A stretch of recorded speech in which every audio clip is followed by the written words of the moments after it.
What do you think I still misunderstand about you?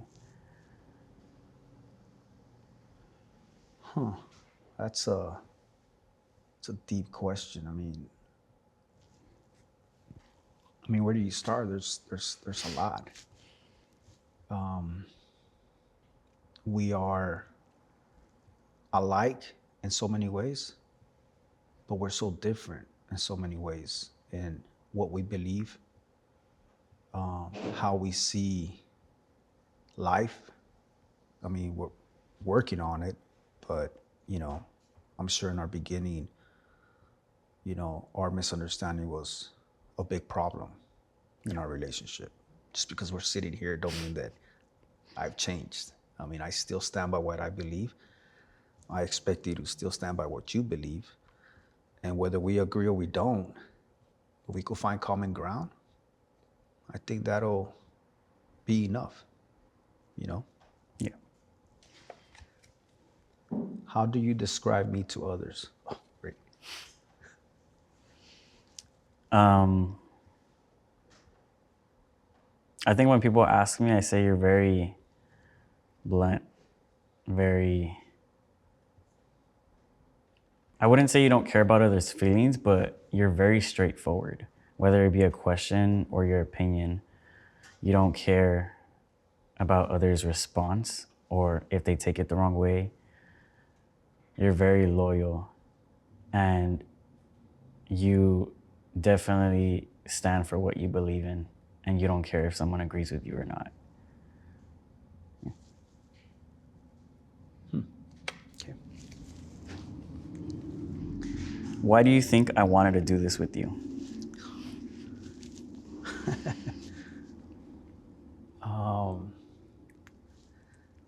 Maybe there's some unanswered questions in your life that you have. We were talking about earlier. It's therapeutical. I mean, I guess it's we're all different. It's not that I'm not connected to your feelings. You know, if you were to ask me to do it, I probably wouldn't because I don't see the purpose in it. But we all, need things to, I don't know, make us feel, accepted or something. We're not disconnected. I'm not gonna win Best Dad Award. I know that, but you need to rise above that. You need to rise above whatever it is that's bothering you. You know where I stand. And I think that's something that you have to, look in yourself and decide if you're going to keep holding it or move on. Life will be a lot easier if you could just move on, you know? That's about it.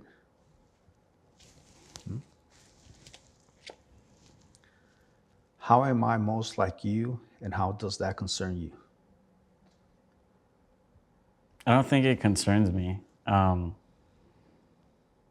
I think if anything, I'm more like you in the sense of I don't care what others think of me or opinions or thoughts. And I too stand for what I believe in. And I feel like that's what I get from you. So I think the traits that I pick up from you, they do me better. How's that going for you right now? Good. You sure? Yeah. Okay. What do you think has been the most challenging part about my transition and why?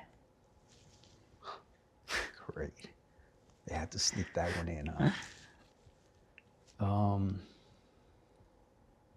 Acceptance. It's not easy. You could never, at least not now, feel what I felt. Those are feelings that you haven't tapped into. The whys, the challenges, you know, what you've gone through, what you're going through. Those aren't easy. you know, not so much because what society is going to say, but you as an individual, it's difficult sometimes. Now it's getting to a point where, you know, I still have my challenges, you know, but I've also come to accept that, you know, we all have a free will, and, you know, you're going to do what you want to do, you know, at the end of the day. And one day you're going to give account for what you're doing, same way as I am. And you're not going to have me there to blame me. It's going to be all you, you know, same way as me. You know, I'm not going to have nobody there to blame but myself. So it's been hard, you know, at times, but it happens. It's life, and we got to deal with it as best as we can. What's something we both carry with us that we should let go of, and why?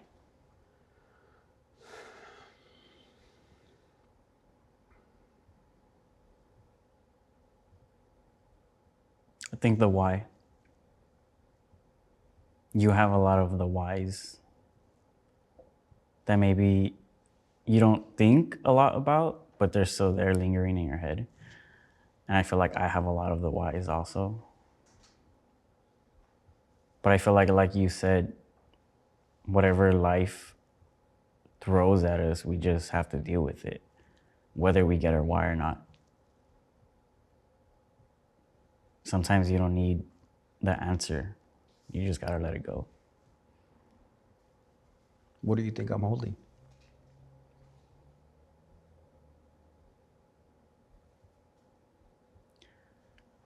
I think one of your whys could be why I transition. But I feel like no matter what my answer would be, you would still ask yourself, but why? I don't know.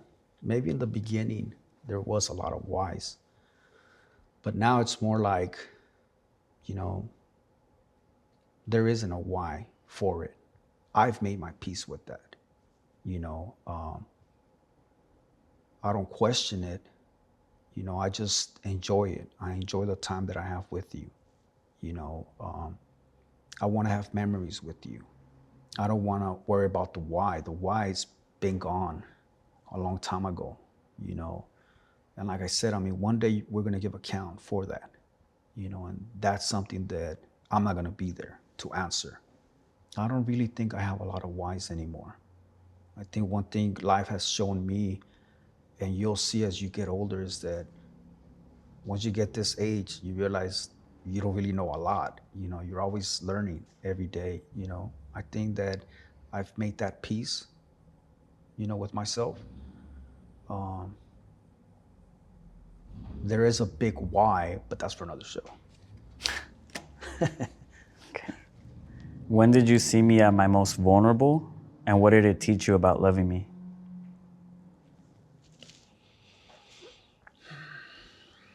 I think when you wrote that letter and you showed me your pictures, you know, it showed me the challenge that you're going through, you know. And whether I was blinded by my selfishness and wanting certain things, that showed me how vulnerable you were at that moment. You know, I mean, I'm pretty sure it took a lot for you to write that letter, to send me those pictures. And I want to say maybe that's pretty much what turned my way of thinking to, you know, saying, you know what, no matter what, you know, you're still my child. What has been the biggest sacrifice you've made that I failed to recognize, and why?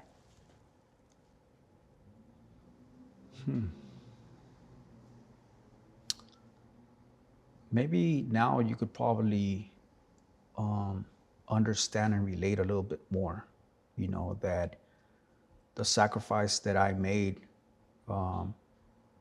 was pretty much, I guess, the relationship that me and your mom had. You try to salvage a relationship for all the right reasons, but sometimes those reasons can be the wrong reasons. You know, um, how long did me and your mom stand together or stay together to try to salvage that relationship? But at what price? Just to be, just to be. You and I know that there were years where we didn't communicate, and that was hard for me, because no matter what, um, I've always probably looked at the person that caused it, or decided to go that route.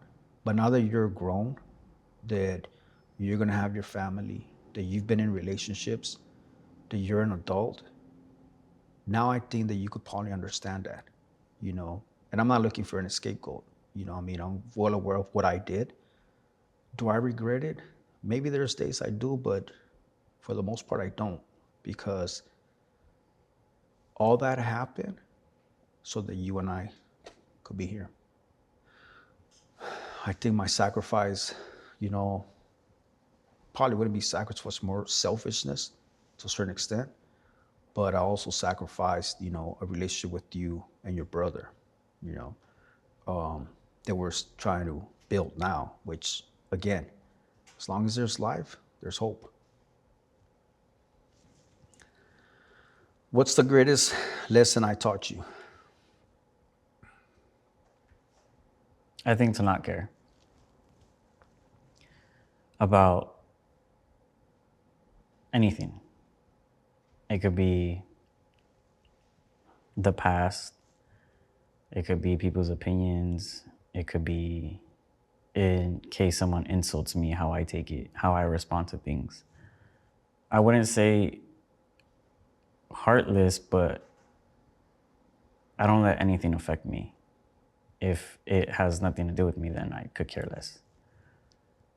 But also in a positive way where, like, I don't live for anyone but myself, so I'm gonna do anything that makes me content. If this were to be our last conversation ever, what would you never want me to forget?